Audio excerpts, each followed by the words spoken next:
it's your girl Helen. Let's Talk Sis will be coming back with Breaking Cycles, episode 1, part 2 with Lady Helen Miller, the author of not 1, not 2, not 3, but 4 books. That part will be dropping this Saturday. You don't want to miss it. Our upcoming guest is my girl, Latasha Prince, the author of Years. You are not stuck. You want to tap in because she got some nuggets for us, y'all. Hey sis, welcome back as we walking out into part 2 of episode 1, Breaking Cycles with Lady Helen Miller. You don't want to miss it. Are you ready? Let's go.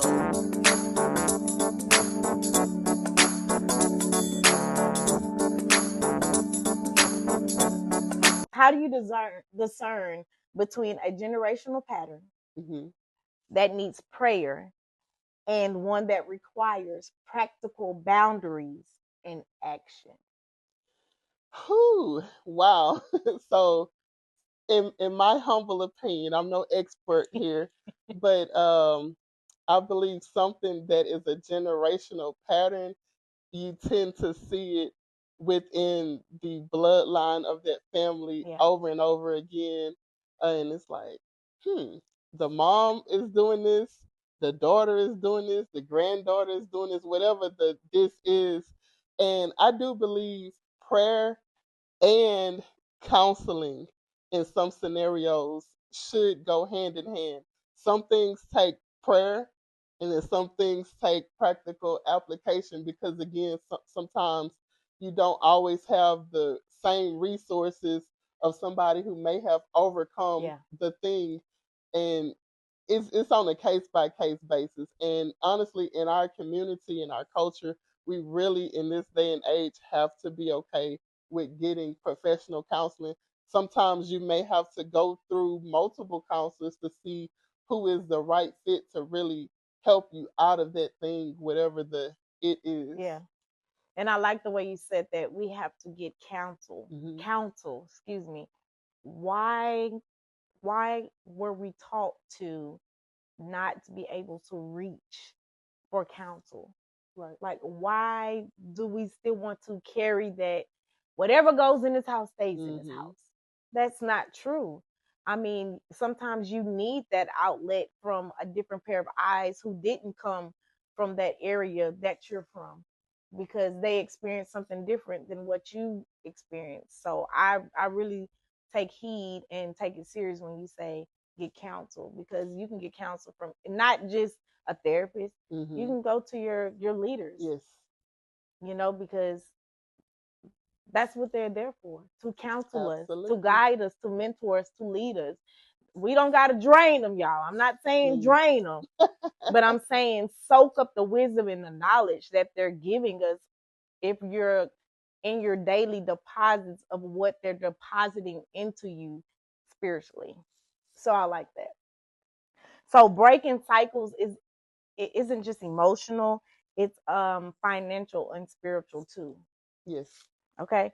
So I lead into our financial literacy as a spiritual assignment, because that was an area that I struggled with in the past as well. You know, if you weren't taught finances, you don't know how to handle finances. So when you do get in that era in your life where you've seen money or touched money you've never seen before, you mismanaged it. So what does be the lender mean from a biblical perspective, and why is financial literacy a spiritual responsibility? So Be the Lender was birthed in about 2016 out of financial distress.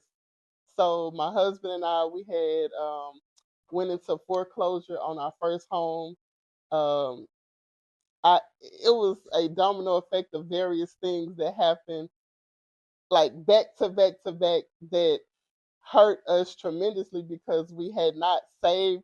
We didn't even realize we were living from paycheck to paycheck because I had a great paying job and he had a great paying job at the time. And then all of a sudden, when the oil and gas crisis happened, I ended up getting laid off of my great job, right? Right. And the little bit that I did have saved, we blew through that because it wasn't enough to make a big impact until I found another job or some type of revenue to uh, be an entrepreneur. And so with that being said, I said, okay, let me get in my word. Mhm. And I was led to Deuteronomy chapter 15, verse 6. In short, it pretty much tells how God gives us the power to be the lender and not the borrower. And of course, in church, those who have attended church or been in church at some point, you may have heard the head you're the head and not the tail, the lender and not the borrower, right? Right, right. So I said, okay, God, give me the knowledge and the wherewithal to put this together to make this scripture work, because I was college degree and Mhm. I started driving for Uber Eats, and I'm like, yeah, this is not it. This is not it. And I'm definitely not throwing shade Right, towards right, anybody right, that's driving for right, Uber Eats, because it did help sustain areas where we needed at least, gas money and right. pay small bills, and everything wasn't on my husband at one time. And then I was able to be flexible to take care of the kiddos as far as school. We didn't have to do daycare, all of that. So be the lender. Um, be the lender was definitely birthed out of financial distress. I was looking for a solution within my own household first, because not having finances and you are really scraping from the bottom of the barrel regarding your finances, it causes stress, it Yeah, causes depression, it yeah, causes irritation. It definitely will affect your marriage and parenthood yeah, towards your kids. So I was like, okay, I'm not liking how I'm feeling. I don't like the weight being on my husband. And yes, I am married to a provider. So it wasn't like, he was not working on solutions as well. But with marriage, that's a covenant, a yeah, partnership, right? yeah. And coming from the hood, the way that I grew up, I'm a go getter. I would get out there and grind. Hmm. Hard work is definitely not beneath me, right? So um, I came up with a solution of budgeting. I literally created a spreadsheet where I plugged in all of our bills to see where we were at in that particular season. And that helped me to talk with my husband, have a financial meeting, Yeah, and to say, okay, these are the things that we can cut out for this season. I can't go to the salon, I can't go to the nail shop, but let me hop on YouTube yeah, University yeah. and figure out how to do my daughter's hair, because they wanted to have not the knotless braids, but it was, I can't remember what they're called, but it was the single big chunky braids, and I figured out a way to braid their hair to save hundreds of dollars, but not have them to feel the effect of what we were going through financially. Because I'm like, at the end of the day, I still want us to feel fellowship as a Right, family, joy, right, laughter, spending quality time. So I found ways to pivot because I created that budget. I got educated on certain financial terms, and I said, okay, we're gonna start small with what we are saving and just build from there. right. Once we built that consistency with having a small savings plan, we multiplied that. I even invested in stocks. To this day, I still don't understand stocks to the full trajectory of what they really are, Uh, but I have been blessed to choose some stocks that have been um, lucrative. Um, and it is essential to sow into your financial legacy. I'll fast forward because I know I have been on this topic for oh, quite you a bit, good, you good. You but breaking it down. That's what. Look, I'm soaking it. She telling it. I'm soaking it because she just don't know. I'm gonna say. So let me see that spreadsheet. absolutely, I got you. It's ready on email, attached, send, and so I also googled emergency financial savings plan, and this is a more common known one. It's called the if you just type in 52 weeks savings plan, and it starts with the first week you save $1.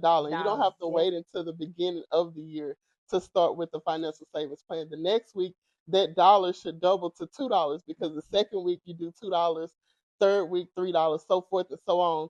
And I believe by the end of the 52 weeks, if you're doing the 52 weeks dollar savings plan, you should have like $1,500 or it may Mhm. be $1,300. It's It was somewhere in somewhere there. in there. I remember Yes. seeing that. And so starting there is really helpful. It gives you skin in the game to decide to invest, or having money for investments. A financial guru, in my opinion, that I listen to is Anthony O'Neill. His podcast, can I mention? Yeah, Okay, it's at the table with AO, and I've taken different nuggets from him as far as like just being consistent, building discipline. You don't have to start off with saving $1,000 at a time. Start with yeah. $1, and just build from there. I literally, once I conquered the 52-week savings plan, I said, okay, I want to have something for our children.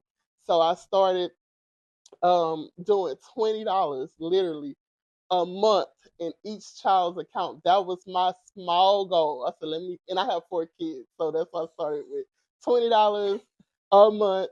And I said, by the end of the year, now this math probably don't matter. I said, by the end of the year, some type of way, I want each child to have $1,000. Hmm. So once I started with the first month, did that, second month, did that, I kept increasing the $20. Yeah. Sometimes when I had change left over from a purchase, I would deposit that money into their account. Now, with my oldest daughter, she was getting close to graduating from high school. So I said, okay, she has her own bank account. Well, all of them do. But I said, I want her to experience going into a bank and depositing that money for herself. So we were standing in line at the bank, and she had the money, and she had also earned money from a summer camp that I found that would pay her for learning algebra. It's the craziest things that sometimes I God need that. allows to land in my lap. And she was being taught by not Harvard. What's the, oh God, I can't think of the college. But it's a well known college. It Hmm. slipped my mind. Hmm. And as long as she finished all of the weeks, they sent her a free laptop and a computer. I'm sorry, a free laptop and a check for the summer program, because in our community, they say we're Yeah. not good at Yeah, math, we're not but good. we Hmm. can do anything we put our mind to. Right. So she was standing in line at the bank with me, and the banker said, "How may I help you, ma'am?" I said, "Oh no, she's the customer today." So the banker just had the biggest smile Smile. and Yeah. was like, "How may I help you?" And my daughter was just so proud to put that money in her own account, Yeah. and I can say, so she just turned 20 years old on Sunday, but she has still taken, now she has not perfected everything because sometimes you have to learn through trial and error, right? Right. But Right. she Right. has still to this day utilized some of the financial principles that she's been taught. So now she has her own savings plan.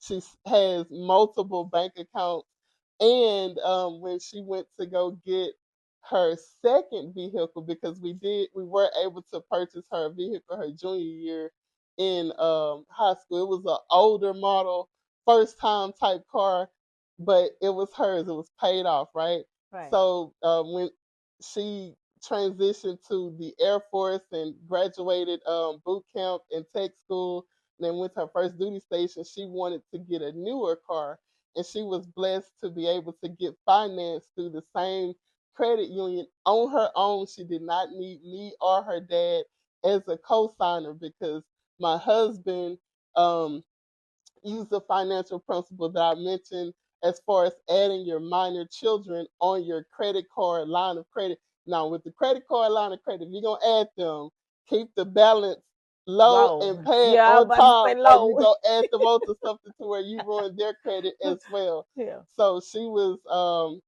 a co not a co-applicant, but she was an authorized user, and it helped to build Just her a credit credit. Hmm. while she was in high school. So her credit is almost 800, which is way better than me and her father, Girl, because she didn't have anything that's else. So she does, amazing. yes, That yes. is So amazing. it's different little tidbits here and there you can That is utilize to break amazing. negative toxic financial cycles. Just starting with the small things and building from there, and really just being transparent about where you are financially. If you are in the red, if you are negative, it's okay. Just be honest with yourself. Start from there and think of a why. Think of a game plan Ugh. of where you want to go. Because I've been in the negative. My husband and I, we had an account with a local bank where it was a second chance banking system. and they would let you go $500 overdraft. So we were living from paycheck to paycheck, Paycheck. and unfortunately using those $500 withdrawal overdraft. Um, I call it a stipend, but unfortunately, we had to definitely pay that back on top of a penalty. Right. But the blessed part, because my husband knows no strangers, we got really cool with the branch manager, Hmm. and when that would happen, we would say such and such. I won't say her name, and Yeah. this was, I don't think this is illegal, but she would um she would waive the overdraft fees to No. where we would just have to That's pay favor. back. That's not legal. Yes. To where we would just have to pay back the overdrafted amount, Hmm. and we did that for quite some time. But I can say today, for the last 7, 8 years, we have not had to do that, and we definitely will not be doing that, because I have multiple accounts in our financial portfolio. We have multiple accounts in our financial portfolio. Sometimes I'll learn a new thing, and then I'll mention it to my husband. He's like, "You the financial guru? Go ahead. I I don't trust want you. You nothing to haven't do with it. misled us yet." So That's good. So she went ahead into the next question because I was going to ask her, how do you teach your children financial stewardship and kingdom principles without projecting your past fears onto them? right, So you kind of broke it down by saying you had to figure it out. You came up with a system, which was your spreadsheet, and you figured out we can't do this, we can't do that, and then you put us on game with adding your child on at the bank. So, I mean, those are great nuggets that you need to learn because a lot of people don't know anything about that. Because, like you said, all we know how to do is mess about children credit, for the future because don't nobody do taught that. them. Yes, yes. So you can't knock them for Mhm, doing that mhm. because survival mode. Yeah, desperate Everybody's times, trying to desperate survive. measures. Yeah, desperate times, desperate measures.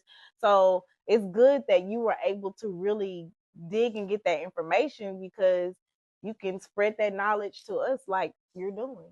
So I really appreciate that because that was some good information. I soaked up some of that information, y'all. Not to repeat it. Mhm. The time is now. Thank you for tuning in to Let's Talk Sis. Don't forget to subscribe, share, and continue the conversation. Legacy starts with one decision, and that decision can be yours today.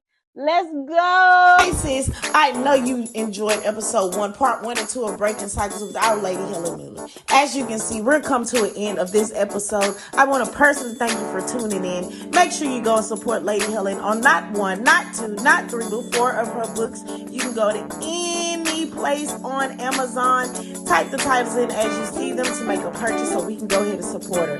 Hey, you don't want to miss episode 2 with my girl Latasha Prince. We are going to be talking about her book, Years. You either act or stay.